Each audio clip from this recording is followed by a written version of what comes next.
Hello दोस्तों, स्वागत है आप सभी का रेलवे ग्रुप डी परीक्षा 2025 के लिए इंपॉर्टेंट क्वेश्चन आप सभी को बताने वाले हैं। यहाँ पे जीके जीएस का क्वेश्चन होने वाला है जो प्रीवियस ईयर क्वेश्चन है। आपके ग्रुप डी के एग्जाम में पूछा गया प्रश्न आपको यहाँ पे कराने वाले हैं। तो चलिए वीडियो को शुरू करते हैं और यहाँ पे सेट नंबर आपका 6 नंबर सेट होने वाला है। तो चलिए वीडियो को शुरू करते हैं। क्वेश्चन नंबर 1 नंबर क्वेश्चन से करने वाला है। क्वेश्चन यहाँ पे दिया गया है कि मीना माता रोग जो होता है वो किसके कारण होता है। मीना माता रोग जो होता है वो किसके कारण होता है। तो इसका राइट आंसर हो जाता है पारा यानी मरकरी के कारण होता है। किसके कारण? मरकरी के कारण जो होता है ये मीना माता रोग होता है। तो ऑप्शन ए इसका करेक्ट आंसर हो जाता है। अगला प्रश्न आपका यहाँ पे आ जाएगा। प्रश्न है, निम्न में से किस समूह के जीवों को डूबने से हुई मृत्यु या पता लगाने में महत्व आता है। तो ये जो आता है डायटम के कारण जो है डूबी हुई मृत्यु हुई पता को लगाने के लिए महत्व होता है। कौन सा? तो डायटम होता है। ऑप्शन डी इसका करेक्ट आंसर हो जाता है। अगला प्रश्न आपका यहाँ पे आ जाएगा। प्रश्न है, निम्न में से कौन सा अम्ल जो है दूध से दही बनने के दौरान बनता है। दूध से जब दही बनता है तो कौन सा अम्ल बनाता है। तो इसको याद में रखना है आप सभी को। लैक्टिक अम्ल के कारण जो है दूध से दही बनता है। ऑप्शन डी इसका करेक्ट आंसर हो जाता है। अगला प्रश्न आपका यहाँ पे आ जाएगा। प्रश्न है कि मोती मुख्य रूप से बनता है। मोती जो होता है मुख्य रूप से क्या से बनता है। तो जो मोती बनता है वो बनता है आपको कैल्शियम कार्बोनेट से बनता है। किससे बनता है? मोती जो है कैल्शियम कार्बोनेट से बनता है। ऑप्शन सी इसका करेक्ट आंसर हो जाता है। अगला प्रश्न करेंगे आप लोग। क्वेश्चन है, फिटकीरी जो है गंदा पानी को जो है किस प्रक्रिया के कारण जो है वो स्वस्थ कर देता है। फिटकीरी फिटकीरी जो स्वस्थ करता है गंदे पानी को तो वो करता है अस्कंदन द्वारा। किसके द्वारा? अस्कंदन यानी ऑप्शन सी इसका करेक्ट आंसर हो जाता है। अगला प्रश्न करेंगे यहाँ पे। क्वेश्चन है यहाँ पे दिया गया, समुद्र से जल को शुद्ध जल में किस प्रक्रिया द्वारा जो है बदला जा सकता है। समुद्र जल को जो है शुद्ध जल में किस प्रक्रिया द्वारा जो है बदला जा सकता है।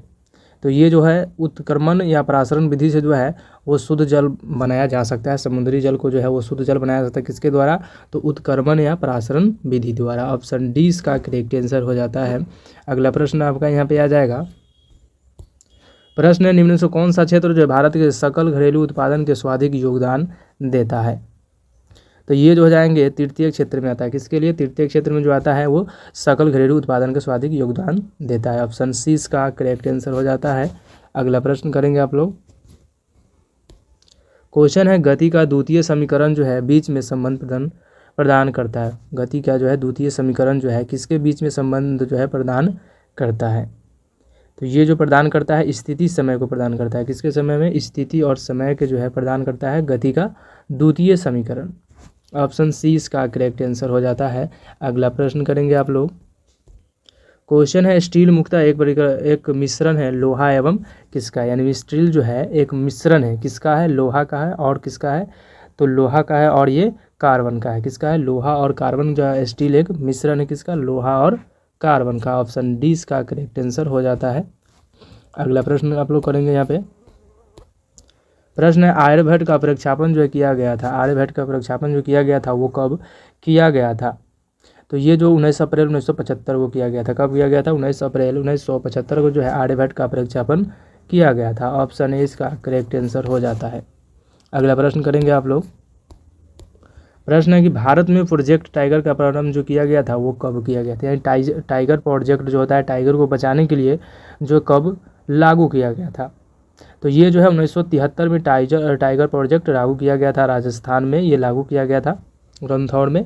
ऑप्शन 20 का करेक्ट आंसर हो जाएगा। याद रखना है टाइगर प्रोजेक्ट का प्रारंभ किया गया था 1973 में। अगला प्रश्न आपका यहाँ पे आ जाएगा। प्रश्न है कि प्रकाश वर्ष जो है किसकी इकाई है। यानी लाइट ईयर किसकी इकाई है। तो प्रकाश वर्ष जो होती है वो दूरी का होता है यानी डिस्टेंस का होता है।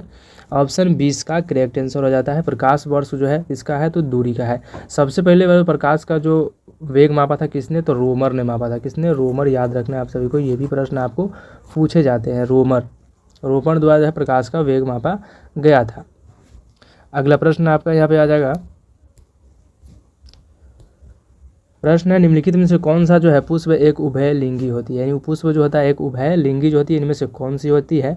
तो ये जो हो जाती है पपीता जो होती है एक उभय लिंगी होती है। तो ऑप्शन ए इसका करेक्ट आंसर हो जाता है। पपीता जो होता है वो पीलापन होता है पपीता यानी तो उस किसके कारण होता है। तो करिका जैंथिन जो होता है इसके कारण जो है पपीता जो है पीला होता है। जिस प्रकार से जैसे कैरोटीन में जो होता है किसके लिए तो गाजर होता है कैरोटीन के लिए। तो उसी प्रकार पपीता से भी आपको ये प्रश्न पूछे जाते हैं। अगला प्रश्न आपका यहाँ पे आ जाएगा। प्रश्न है कि हृदय कब आराम करता है। हृदय जो है आराम करता है वो कब करता है। तो हृदय जो है कभी नहीं आराम करता है, ये ध्यान में रखना है आप सभी को। हृदय अगर आराम करता है तो शरीर जो है आदमी का वो समाप्त हो जाएगा। तो याद रखना है हृदय कभी आराम नहीं करता है। ऑप्शन ए इसका करेक्ट आंसर हो जाता है। अगला प्रश्न आपका यहाँ पे आ जाएगा। प्रश्न है हाल ही में किस राजीव गांधी सद्भावना पुरस्कार हेतु चयनित किया गया है। तो ये कब किया गया था। तो ये गोपाल कृष्ण गांधी को किया गया। इसको गोपाल कृष्ण गांधी को यह चयनित किया गया था। ऑप्शन इसका करेक्ट आंसर हो जाएगा। अगर आप सभी को आंसर पता होगा तो कमेंट भी करते चलिएगा। हाँ, वीडियो को जो है लास्ट तक जरूर देखिएगा ताकि आप सभी को सारे सेट की जो है अभ्यास हो सके और टेस्ट सीरीज की तरह क्वेश्चन आप सभी को याद हो सके। अगला प्रश्न करेंगे आप लोग। प्रश्न है कि अंतर्राष्ट्रीय बाघ दिवस जो है किस तिथि को मनाया जाता है। अंतर्राष्ट्रीय बाघ दिवस की बात की जाए तो ये किस तिथि को जो है मनाया जाता है। तो ये जो मनाया जाता है 29 जुलाई को मनाया जाता है। किसको। तो 29 जुलाई जो है उस दिन जो है अंतर्राष्ट्रीय बाघ दिवस मनाया जाता है। अगला प्रश्न आपका यहाँ पे आ जाएगा। प्रश्न है कि जब किसी दर्पण को कोई प्रकाश तरंग जो है परावर्तित होती है तब परिवर्तन होता है। तो क्या परिवर्तन होता है। तो इसमें जो परिवर्तन होता है उसके आयाम में जो है वह परिवर्तन हो जाता है। ऑप्शन इसका बी इसका करेक्ट आंसर हो जाता है। अगला प्रश्न आपका यहाँ पे आ जाएगा। प्रश्न है अंतर्राष्ट्रीय मुद्रा लेन देन के संदर्भ में जो है IMF का पूर्ण रूप जो होता है वो क्या होता है। यानी इसका फुल फॉर्म पूछ रहा है। IMF का फुल फॉर्म जो होता है वो क्या होता है। तो ये जो होता है इंटरनेशनल मॉनेटरी एंड होता है। क्या होता है। मॉनेटरी फंड होता है। ऑप्शन ए इसका करेक्ट आंसर हो जाता है। अगला प्रश्न करेंगे आप लोग यहाँ पे।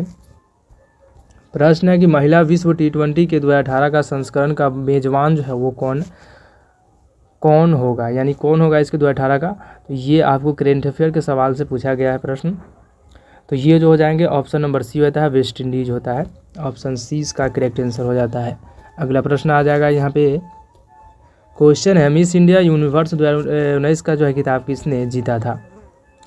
तो ये जो है ऑप्शन नंबर डी होता है किम कुमारी जीता था। ऑप्शन डी इसका करेक्ट आंसर हो जाता है।